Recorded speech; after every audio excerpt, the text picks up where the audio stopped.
Hi everyone. I hope your 4th has been relaxing. Mine's been quiet, and honestly, that's the best way to spend it. Nights like this have that certain stillness to them, even with all the noise outside. And in that stillness, some unsettling things tend to surface. Tonight, I want to walk you through a few stories that happen on nights just like this one. I grew up in a tiny Texas town where the 4th of July was basically our Super Bowl. Everyone gathered at the high school football field for fireworks, barbecue, and the annual Freedom Concert. I was 17 the year this happened, old enough to wander off from my parents, but still young enough to feel invincible. That night was humid, the kind of heat that sticks to your skin. The field lights were off, and the only real illumination came from the stage and the glow of vendor tents. Kids ran around with glow sticks, couples sat on blankets, and the bleachers were packed with families waiting for fireworks to start. My friends ditched me early to go smoke behind the gym, so I ended up sitting alone on the far end of the bleachers. I didn't mind, I liked watching people, but for a while I noticed something strange. Under the bleachers, in the shadowed lattice of metal beams, someone was moving. At first I thought it was a kid crawling around, but the shape was too large. It was too slow. It wasn't crawling as much as sliding, like it was dragging itself forward on its stomach. I leaned down squinting, and the figure stopped moving. Then it tilted its head upward, and I froze. There were two eyes staring back at me, wide and unblinking, reflecting the stage lights like an animal's. The face was pale and dirty, and stretched with a kind of desperate intensity. The man looked like he hadn't slept in days. He whispered something I couldn't hear. I jerked back, my heart was pounding. I scanned the crowd expecting someone else to at least notice, but everyone was focused on the stage. When I looked again, this time the man was gone. I told myself that I imagined it, or maybe it was a homeless guy looking for shade. Maybe it was just a trick of the light. The fireworks started around 9:30, and the first explosion lit up the sky in a red and gold. Everyone cheered. I tried to relax at this point. That's when I heard metal creaking beneath me. I looked down beneath my feet. The man was directly under my row now, pressed flat against the dirt, staring up through the gaps in the bleacher steps. His face was inches from my shoes, and he whispered again, louder this time. He told me not to move. I shot up and ran down the bleachers. I almost fell. I sprinted toward the crowd, weaving between families, trying to find a police officer or anyone who looked like authority. I found Mr. Harlan, the school security guard, near the concession stand. I told him someone was under the bleachers. He frowned at me, but he grabbed his flashlight and walked with me back to where I'd been sitting. When we checked underneath, we didn't find anything. There was no footprints or anything disturbed. There was no sign of anyone had been there at all. Mr. Halan told me it was probably just a drunk guy who wandered off. He told me to stay near the crowd and enjoy the show, but I couldn't shake the feeling of those eyes staring up at me. The fireworks finale started. It was massive, a deafening barrage of colors. Everyone stood and cheered, and I tried to blend in, but I kept scanning the shadows, and that's when I saw him again. He was standing at the edge of the field, just beyond the glow of the fireworks. His face was turned toward the crowd, but his eyes were locked on me. He raised one hand. It wasn't waving or signaling, just lifting it slowly, like he was reaching for me across the field. That's when the lights came back on, and this time he was gone. I didn't sleep that night, and I barely slept the rest of the summer. I never saw him again, but every 4th of July since, I avoid those bleachers and I avoid crowds. Because I still don't know what he wanted, but I know he knew my name. He whispered it the second time, right before I ran. Whoever that was, I hope I never meet them again. When I was 19, I babysat for a family who lived on the outskirts of town.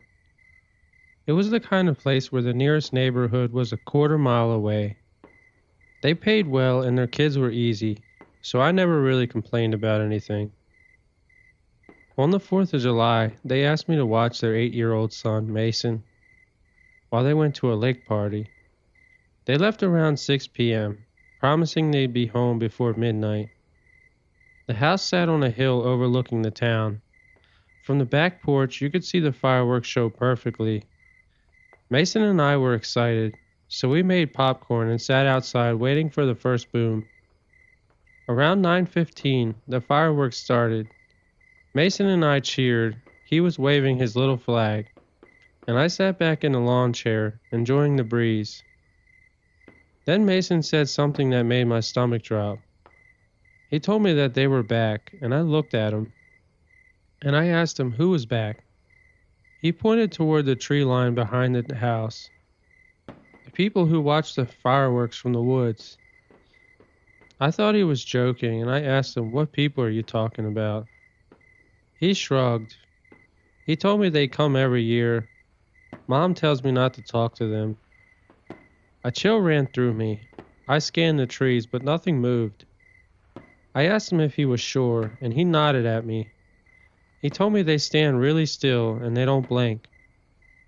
I tried to laugh it off, but Mason wasn't smiling. He was staring at the woods with a kind of resigned fear, like it was normal to him. Another firework exploded overhead, lighting up the yard in a bright blue. That's when I saw them. 3 figures standing just beyond the tree line. They were perfectly still and perfectly spaced apart. Their faces were pale, almost reflective in the light. They weren't watching the sky, but they had their eyes on us. I grabbed Mason's arm out of fear. I told him that we were going inside. He didn't even argue with me. We rushed into the house and locked the door. I turned off the porch light and peeked through the blinds.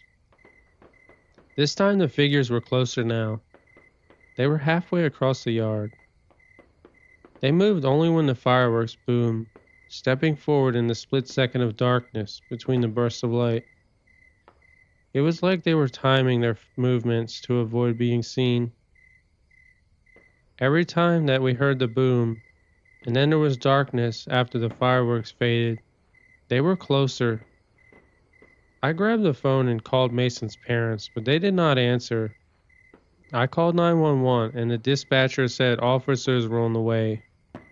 That's when we heard another boom from the fireworks, and the figures were at the edge of the porch now. One of them lifted a hand and pressed it against the glass door. The palm was smeared with something dark. It was like dirt, or maybe something else. The firework finale started, lighting up the yard in rapid flashes. There were strobing lights, and I saw their faces clearly for the first time. They weren't smiling or angry. They looked hungry. When the finale ended, darkness fell upon the whole field, and the figures were gone. Police arrived 10 minutes later, and they searched the yard and the woods and everything around. They told me they didn't see any footprints or any signs of trespassing. Mason's parents came home around midnight. They were furious that I'd called the police, and when I told them what happened, they exchanged a look I'll never forget. It was a look of recognition. His mother finally said, "They don't come inside. Just don't babysit on holidays anymore." I quit the next day, but every 4th of July since, I think about those weird figures, how they timed their steps with the fireworks and moved only when the world was blind.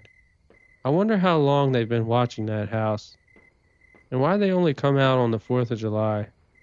Whatever it is, I'm not going back, so it doesn't matter. 2 years ago, my friends and I decided to spend the 4th of July camping at Lake Meredith. We wanted to avoid crowds, drink, and watch fireworks from across the water. We came up to camp on a small peninsula with a perfect view of the town show.